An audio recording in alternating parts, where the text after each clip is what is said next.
Eneo la pili ni kwa Wizara ya Afya. Agizo langu ni kwamba waendelee kuimarisha mikakati ya utoaji wa elimu ya lishe na usalama wa chakula kwa mama na baba lishe ili kulinda afya ya walaji na kuimarisha viwango vya huduma zinazotolewa. Kwa hili ni kwa Wizara ya Afya. Naomba waziri linote kwamba hili ni agizo langu kwa wizara hiyo.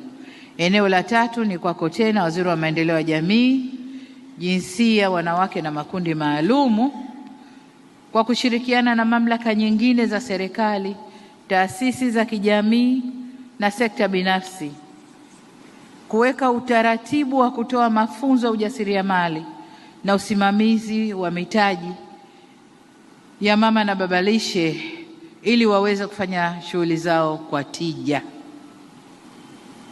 Mafunzo ni muhimu. Wengine hapa ukifanya kazi vizuri, chakula kimekwenda, umepata mtaji mzuri, umepata faida nzuri, badala ya kwenda kufanya lamana na kuongeza biashara yako, tayari unaenda kwenye vikundi vya kutunzana huko.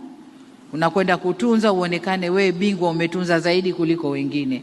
Hiyo haiwaletei tija, ndugu zangu. Imarisha biashara yako.